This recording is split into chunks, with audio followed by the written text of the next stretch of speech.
So the start. Okay, all right, you guys. So the ancestors have been putting these pots on my mind. You know, the spiritual pots, the prendas and gangas. Certain stuff I don't have the clearance to be initiated, but they still work. I had made an ogun one, but mine didn't have the three like little feet that's on the bottom of the cauldron. I got mine at like a. Where did I get my cauldron from? I think I got them from.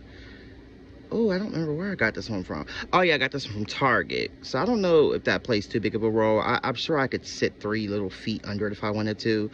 But I had it and I was really into it when I first got it, but it's kind of been sitting there, which is kind of disrespectful. I mean, I still put offerings in it and I'll spray it down, you know, with rum and stuff, but I really don't work with the pot. But I bought a pot because I've been wanting to get into the spiritual pot thing. And it's not, you know, spiritual pots, and don't quote me, I'm not going to get into who started it first, the Africans, the whites, the Wiccans, whoever. But on my journey this week, I found out there's a 72 Goetic way, the demons, the Goetia demons way you can do the pots. Of course, I'm in Palo, so I know about the Palo pot. You've got the Prendas and Ifa or the Yoruba. But I bought a pot, and it was a cheaper one, and it's a copper and a ceramic. And you know, you want to, usually you can use just about anything when you're talking about natural materials like the clay for any of them, but since it's copper, I wanted to be careful because I really wasn't going to do one for any of the deities, because it's kind of dangerous if you don't know what you're doing or you don't have the right ingredients or whatever, or the right energies. So the more and more I was thinking of it, I was like, well, I really could do this one for Oya, but since I work with Oshun and there's a lot of Oshun shit in my spirit room, I was like, well, I don't want to do that because they're not supposed to be together. So I don't want to bring Oya in and start showing her more love, and Oshun fucked me up because that is my mother. But I was like, this pot is copper. But that's funny because I've read some secret stories about, or secret ingredients about Oshun, well, not Oshun, Cholawenge, and there was something about copper in there. So I think when it comes to Cholawenge and Palo, some of her energies are a little bit different.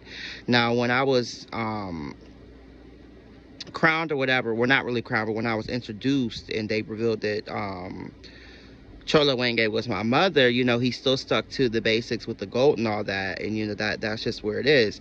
But let's get back to the Ogun pot. So last night, I finally was able to clean it because I'd had my brother, he's an artist, draw the Veve of Ogun way back, like a year or two ago.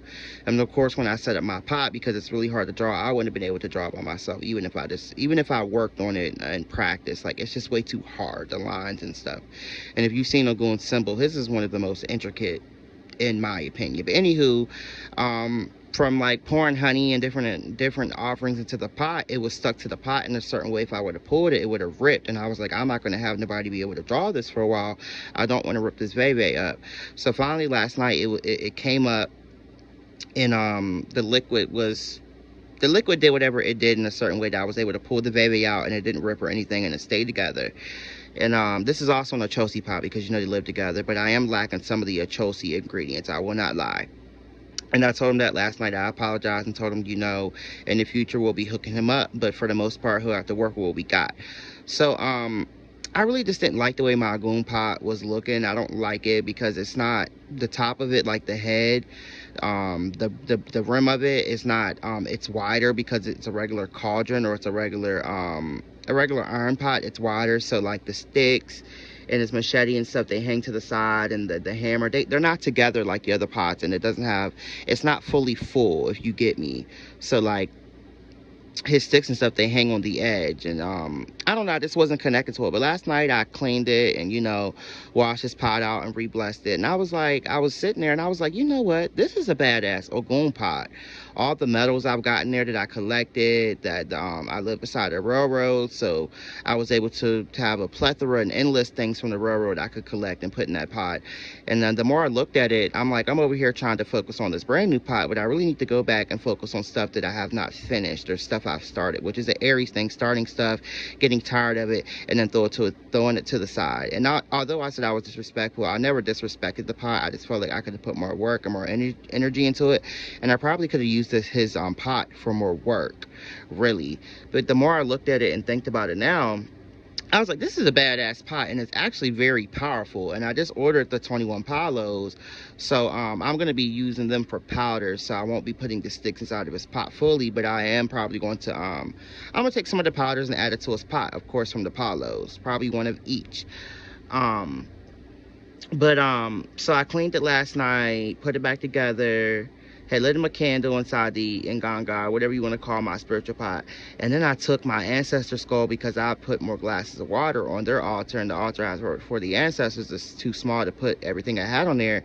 And I took their ancestral skull, which is really a candle skull, a skull candle that hasn't been used, and I put it on top of his pot. As soon as I put it on Ogun's pot, it was like it was complete. I instantly could start hearing him talk, not full words, but you could just tell, like, the energy just felt complete.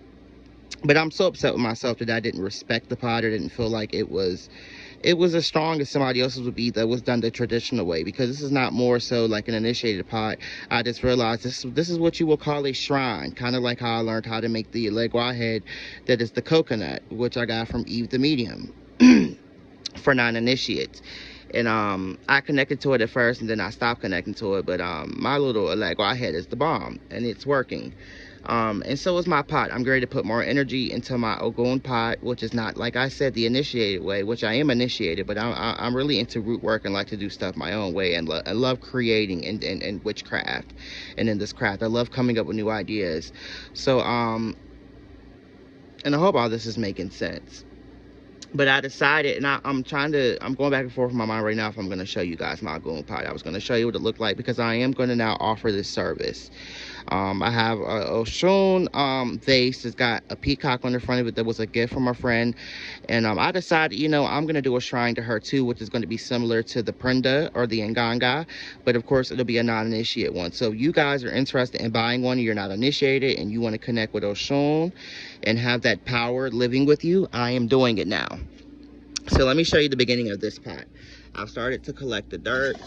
As you can see, one railroad spike. It's not done. I've got my palo sticks. They're inside here, the Amazon bag.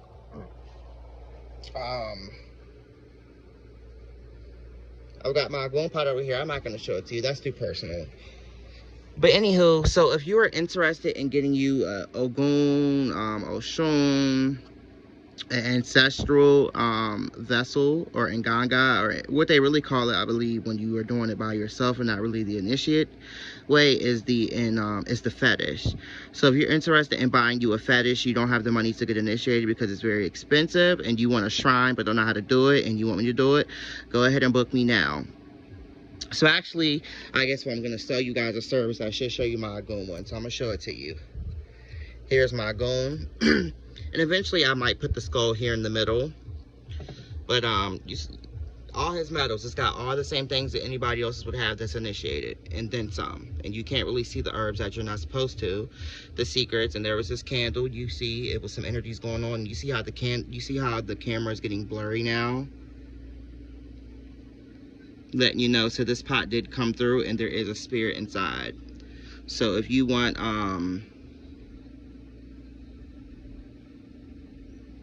I'm just trying to see, because when I took it over here, let's take it over this pot and see if there's a difference in the camera. Yeah, it's a difference. So yeah, ogun is all up in that pot. So yeah, if you want a ogun pot done, an Oshun one, I'll show you that when it's finished. I'm gonna start working on that this week. And then I've got this other one, which is probably going to be an elemental pot, which means it's going to be a familiar spirit or a wandering spirit that's going to be placed and sat inside of this pot.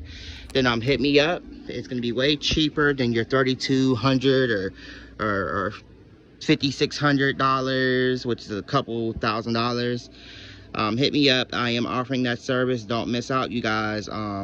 This ogun one is very powerful, and like I said, I took it for granted, but we're about to put him to work, and I'm getting ready to take him out of this room and sit him in a different room, because it's not really good to have the nganga or the prendas with you. I mean, you can if you can handle the energy, but not many people can, especially the more they the pot gets more power. You will, as the books say too, you will start to hear the spirit walking around in your house. You'll start to hear him talk. You'll just feel its energy, and it's no different than like if you were taking care of your sick mom or your kids. Like, you have another person living in your house who you have to take care of. But remember, they don't have the same energies as human. They are coming from the spirit realms, or the dead, or maybe the gates of hell, or maybe heaven. and them are stronger energies, and it's hard for them to mount down here on this earth plane. Hence the reason why we have to do so many rituals and drums and blood here, herbs over here. You got to dance here. You got to wear this leke. You know, it's hard for them to come down here and really do what they need to do the proper way, because our plane, really, I believe our plane is really just so dirty. That's really why. Even the ones that come from hell, and some of you might think that hell is dirtier, like, but I feel like our plane is just like, and you guys can see it, especially in today's time. It's a lot going on down here on earth. But if you want to get your pot made, please go ahead and order it. There's going to be a lot of love inside of this pot. I am so excited to offer this service to you. I can't wait. And to help you save some money, what you can do is you can buy your own pot and mail it to me, and even get your own ingredients, and which a lot of priests will not let you do. Most of them are not going to let you do, but you can buy your own ingredients, what you want to go inside your pot, figure out the energies that go along with Oshun or whatever, and then I'll add my touch and put it together. Since I'm initiated, bless it, seat the spirit in there, mount it, you know, whatever. And I got you. But yeah, order your own pot and send it to me. I'll give you my address or my P.O. box, and you can order your own ingredients as well, like I said, or collect your own ingredients, because that's a more powerful way to do it. Usually you will be, when you're initiated, when I was initiated, I had to, when I got my warriors, I had to go and collect my own stuff besides the Apollos for my, well, I actually collected a couple of Apollo sticks, but I had to collect my own ingredients, because it's a personal